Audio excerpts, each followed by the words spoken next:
Russia Ukraine વચ્ચે શરૂ થયેલા યુદ્ધ સમયથી હીરા ઉદ્યોગમાં મંદીના વાદળો છવાયા છે, જે હવે ઘેરા બની રહ્યા છે. ત્યારે સુરતના કાપોદ્રા વિસ્તારમાં આવેલા કિરણ જેમ્સની બ્રાન્ચ 2D મિલના 80 થી વધુ રત્ન કલાકારોને છૂટા કરી દેવામાં આવ્યા છે. કારીગરોને કોઈ જ કારણ આપ્યા વગર છૂટા કરી દેવામાં આવતા તેઓ બેરોજગાર થયા છે. ત્યારે 20 વર્ષથી એક જ જગ્યાએ કામ કરતા રત્ન કલાકારોએ કહ્યું કે આવા સમયમાં હવે અમારે ક્યાં જવું, કારણ કે કોઈ રાખે નહીં ને બીજે ફાવે પણ નહીં.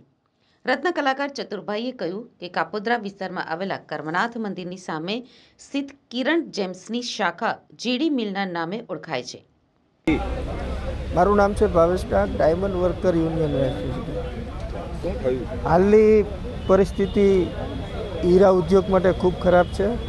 ત્યારે કિરણ બ્રાન્ચ 2D મિલનનું જે કંપની છે એમાંથી 6 જેટલા કારીગરોને છૂટા કરવામાં આવ્યા છે. અમે કંપનીના સંચાલકોને કોર્ડિનેશન કર્યું, એમની સાથે વાત કરી. એમનું એવું કહેવું છે કે અમને મેન્ટેનન્સ પોસાતું નથી. તો અમે એવું કારીગરોની એવી માંગ છે કે અમને કંપની ટ્રાન્સફર લેવામાં કોઈ વાંધો નથી, પરંતુ જે અમારા જે હકો છે, ગ્રેજ્યુટી છે, બોનસ છે, આ બધી જ વસ્તુઓ અમને આપી દેવામાં આવે અને અમને કાયદેસર રીતે જે હકો આપવામાં આવે છે એ આપીને અમે કંપની ટ્રાન્સફર લેવા તૈયાર છીએ. પરંતુ એ લોકો કોઈ પણ હકો આપવા માટે હા કે ના પાડતા નથી. તો આ બાબતે વિચારવું જોઈએ કે હમણાં જ પ્રધાનમંત્રી શ્રી નરેન્દ્ર મોદી સાહેબે ડાયમંડ બ્રુસનું ઉદ્ઘાટન કર્યું. તો એ ઉદ્ઘાટનની અંદર જેના પાયાના પથ્થરો છે એની હાલત આવડી આ છે.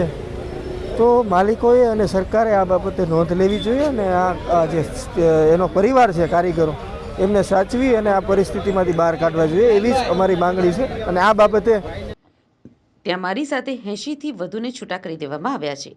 અમને બીજી કંપનીમાં ટ્રાન્સફર કરવાની વાત કરવામાં આવી છે, જેના કટોરા પણ અમને ફાવતા નથી ને કામ પણ ફાવતું નથી, જેથી અમારી માંગ છે કે અમને 3 મહિનાનો પગાર આપીને છૂટા કરવા જોઈએ. કોઈ જ કારણ જાહેર કર્યા વગર અમને બીજી કંપનીના બેસાડવાની વાત કરતા કારીગરો રોષે ભરાયા હતા. કારીગરો દ્વારા રત્ન કલાકાર સંઘને રજૂઆત કરવા પહોંચ્યા હતા. કારીગરોએ વિરોધ નોંધાવ્યો છે. કારીગરો દ્વારા માંગ કરવામાં આવી છે કે અમને 3 મહિનાનો પગાર અને ગ્રેજ્યુટી આપવામાં આવે, જેથી અમે થોડા સમય માટે અમારા પરિવારનું ગુજરાન ચલાવી શકીએ.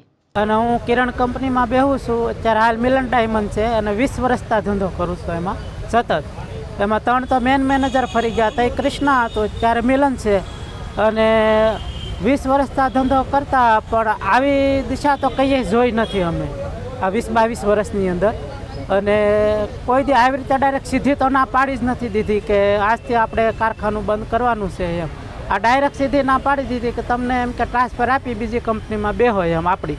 તો બીજી કંપનીમાં બેહવામાં અમને તકલીફ એ થાય છે કે ત્યાં કટોરા રીકોના છે એ ફાવતા નથી.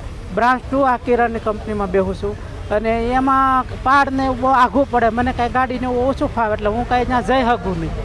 તો ત્યાં એ કારીગરોને હીરા પડે છે અને વહેલી રજા પડી જાય ને 2 રજા પડે શનિ રવિની. તો એ અમને ત્યાં કેવી રીતે સેટ કરી શકવાના છે? અને એક તો ફાવે નહીં પાછું. એટલે આ કરોડોના દાન કરે બૂથની અંદર, તો આવા કપરા સમયમાં અમને વરદી 6 મહિના આની આ કંપનીમાં એ ગુજરાન કરી આપી શકે, અમારું આરામથી આપી શકે. જો આવડો મોટો શેઠ કિરણ હોય અને એટલા બધા રૂપિયાના દાન કરતા હોય બધે જ્યાં ત્યાં, તો એને તકલીફ શું છે? અમને અહીંયા ખાલી 6 મહિના આવા કપરા 6 મહિના કારીગરો અમે કારખાના તો 2 હાલતા હતા, એમાં 70-80 કારીગર તો આમાં હશું ને બાજુવાળું છે તો ભાઈ એમાંય ઘણા છે, પણ કારખાનું અમારું એક જ બંધ કર્યું. એ જાડાનું હતું.